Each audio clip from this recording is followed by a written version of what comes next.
Is it bad for the Democratic Party to say socialism is a bad thing? If we don't clearly define that we are not socialists, the Republicans are going to come at us every way they can and call us socialists. All right, sit back and let me tell you the story of how Morning Joe ruined John Hickenlooper's campaign. So before we get any farther, let me just start with the conclusion to all of this. Hickenlooper campaign in shambles. Senior staffers asked the former Colorado governor to drop out of the presidential race and run for Senate.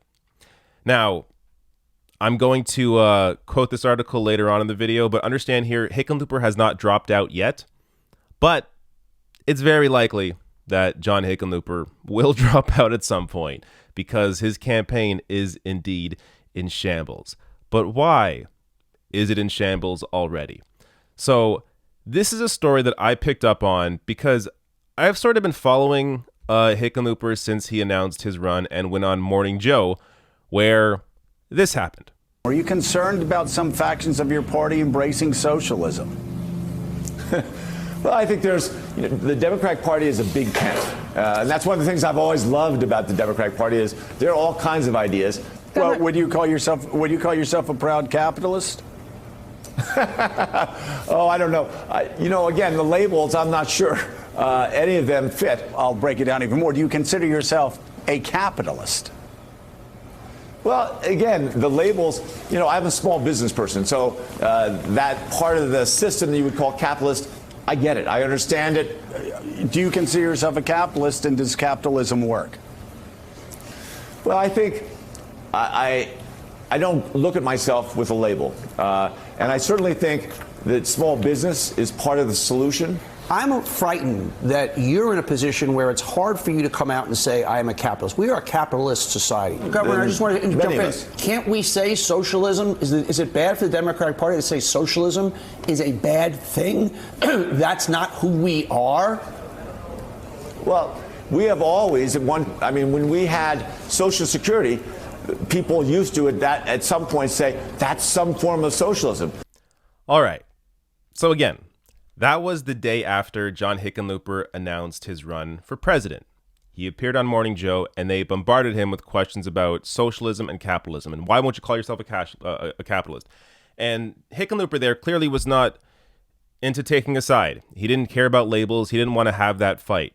But they kept pushing and pushing and pushing. And the segment after that segment, the Morning Joe crew openly mocked Hickenlooper for not being able to say he's a capitalist in the previous segment. Willie, I just got a text from one of the smartest people I know in politics who said, oh, my God, the Democratic Party is in crisis. They've gotten to a point where an American success story can't even say he's a capitalist. Yeah, that was extraordinary, I thought. Governor Hickenlooper, who has done very well in life because he started up this beer company in Denver, became mayor, became the governor of the state, has benefited from capitalism. He couldn't say that he was a capitalist because he was worried about that label. My God, if you're afraid to say you're a capitalist, in America, I'm just going to tell you, people on the left tweeting today may not like it. Let me let you in on a little secret. If that is a crisis for your party, you're going to lose in 2020. I find Donald Trump reprehensible as a human being, but a socialist candidate is more dangerous to this country as far as the strength and well-being of our country than Donald Trump. I would vote for Donald Trump, a despicable human being. No, you won't. Let me tell you Stop something. yourself. Let me correct myself. Thank you, Joe. Thank you. You always help myself. All right. No, I covered that exchange in a previous video at the time when this whole discussion went on. So, just to pull out one quote from that hilarious series of clips where Donnie Deutsch goes and says, a socialist is more dangerous to this country than Donald Trump. Donnie Deutsch runs an ad company. He's an ad executive. He has lots and lots of money. That's why he's worried about socialism. But apart from that, after Hickenlooper was openly mocked, questioned again and again, why won't you call yourself a capitalist? Do you think socialism is the right direction? And then they mock him afterwards in the next segment. Hickenlooper, following all that, changed his strategy. So here's a few examples. This from a Business Insider. Former Colorado Governor John Hickenlooper and former Representative John Delaney have both made bashing socialism a strategy to drum up media attention. Hickenlooper. If we don't define that we're not socialists, the Republicans will call us socialists. And here are a series of clips showcasing how all of a sudden Hickenlooper is very concerned about the word socialism. Socialism isn't the answer. You know, this crisis of division is taking the country backwards, but I don't think socialism is the answer, right? You come out forcefully against socialism. If we want to beat Donald Trump and achieve big progressive goals, socialism is not the answer. I was reelected. The bottom line is, if we don't clearly define that we are not socialists, the Republicans are going to come at us every way they can and call us socialists. So Hickenlooper openly mocked about not taking on socialism, not calling himself a capitalist, changes his strategy after feeling, I assume, embarrassed from that appearance on Morning Joe, even though I think, obviously, Morning Joe and their critique there, they were incorrect. They were wrong, clearly. But following all that, Hickenlooper changed his strategy, embracing labels all of a sudden. The guy that once hated labels, oh, I don't think we should call ourselves capitalists or socialists. Let's not worry about these labels. I don't like these labels. All of a sudden taking on these labels. And how did he do?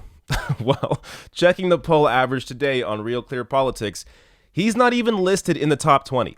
I mean, he's not on this page. So I went to this page to see where he was in the polling average. He's not even there. I mean, you have Williamson, Delaney, and Tim Ryan polling above John Hickenlooper. So John Hickenlooper must be under 0.1% support in the polls.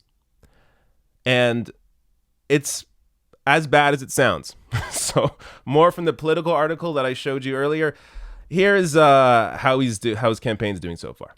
The source said that the campaign only has about 13,000 donors, making it almost impossible to qualify for the next round of presidential debates in the fall. The campaign also only raised just over $1 million in the second quarter, about what he raised in the first 48 hours of his candidacy, and will likely run out of money completely in about a month. At least 5 staffers have left or are leaving Hickenlooper's struggling operation, including his campaign manager, communications director, digital director, and finance director. Hickenlooper named a new campaign manager on Monday night. Hickenlooper publicly blamed his former staff Tuesday for his failure to gain traction in the crowded Democratic primary. Blamed his staff. Hickenlooper, it's not the staff. It's you. It's you and this horrible strategy of attacking the base of the Democratic Party. Clearly, it hasn't worked out for you.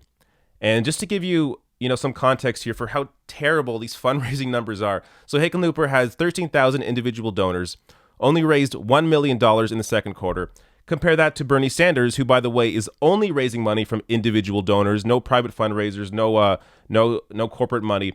Bernie's campaign is almost at 1 million individual donors, and they raised 18 million in the second quarter.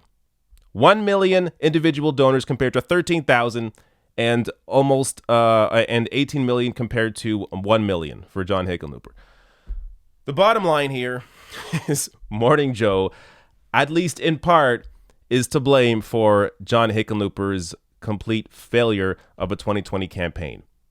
Do not take campaign advice from Morning Joe.